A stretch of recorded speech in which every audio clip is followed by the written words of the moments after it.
A new draft document obtained by the Washington Post detailed a plan created back in April by the post office, working alongside the White House, to distribute face masks to every single person in the country. So now they would have started, of course, with the hardest hit parts of the country, which would have helped slow the spread of coronavirus. So let me go to a segment here, a section of this article, which notes USPS leaders drafted a news release announcing plans to distribute about 650 million masks nationwide. That is enough, apparently, to offer 5 face coverings to every American household, which, of course, is pretty important. These masks would be washable, and so that would be a great way to try to, again, slow the spread of coronavirus. Now, they said this unprecedented undertaking is being done in partnership with the White House Coronavirus Task Force and a consortium of textile manufacturers. All right, so that would have been pretty good for jobs as well, and obviously good for the country. It actually called the project a, quote, critical national initiative. Critical. And called for the hardest hit areas in the country to be the first to receive the masks.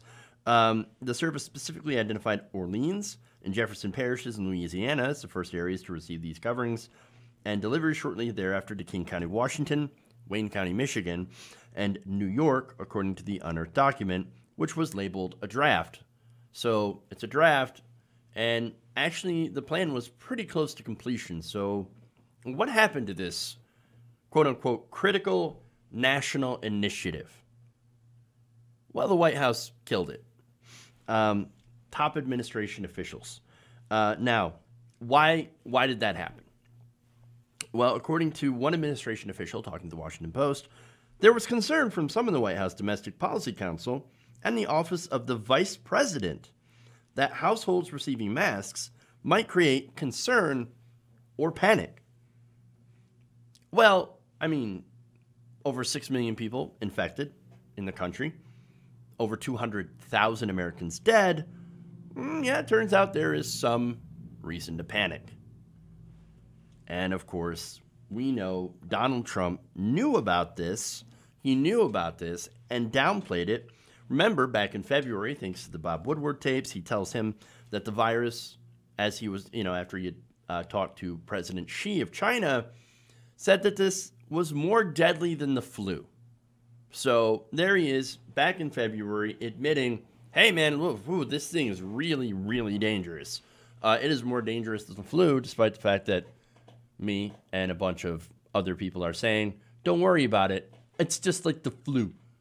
And then, of course, he turns it into a, racist thing against Asian people, Chinese people specifically. So there's that. And then, of course, back in March, he also admitted to Bob Woodward that he downplayed the virus on purpose, despite it not just affecting older people. And by the way, this was, again, March. They had been working on this up until April. This plan to distribute masks to everybody. And so in private, they're working on this and admitting, oh, man, this is pretty dangerous. It's not just affecting older people, and I'm downplaying it in public, even though I think that this is a pretty significant issue in private. And then they kill this plan. They kill it. Because, well, I don't want to start alarm. No. It's not about causing alarm, right? It's about taking the necessary precautions in order to slow the spread of the virus. If you let the virus run rampant, as the Trump administration has, then yes, you create a bigger panic. But if you give people the tools and educate them on how to best not spread coronavirus around, well, then you create less of a panic because then people have a plan. If you have no plan, that creates more panic. So this is the problem, right? The Trump administration, and it's a good plan, by the way, letting the post office give masks to every single American. That is a fantastic plan. And I would have given Trump a lot of credit. But his administration, as I said, they killed it. And by the way, that same month, as they killed the plan, Trump tells Woodward coronavirus is both, quote, horrible and unbelievable. Talk about a public and a private position. I mean, it's terrible. This is terrible. All right, there's more, by the way. So now, last week, CDC Director Robert Redfield told Congress, actually, he talked to Congress this week during a hearing about masks, just to show you how, much suffering we could have avoided had Trump not killed this program, or more specifically, Mike Pence and other members of the administration. Redfield said that masks would be our best defense against the virus, echoing Dr. Fauci, and said that it actually would be more effective than a vaccine. Quote, these face masks are the most important, powerful public health tool we have. I will continue to appeal to all Americans, all individuals in our country to embrace the face coverings. If we did for 6, 8, 10 to 12 weeks, we'd bring this pandemic under control. We have clear scientific evidence that they work. He also said, I might even go so far as to say that this face mask is more guaranteed to protect me against COVID than when I take a COVID vaccine. Because the immunogenicity may be at 70%, and if I don't get an immune response, the vaccine's not going to protect me. This face mask will. So he's saying 100% of the time, if everybody's wearing masks, you're going to be able to control this virus. Vaccines don't work on everybody. Some people have negative reactions to vaccines. I'm still very pro-vaccine. But, this is the truth about it, right? Now, if you get it up to a certain amount and create, through the vaccine, a herd immunity, not, herd, whatever Donald Trump had said, herd mentality, by using the vaccine, that's still pretty good. But face coverings take it to an extra step in being able to eliminate the virus. That's how effective masks are. And that's why it's even worse that the administration ended this plan.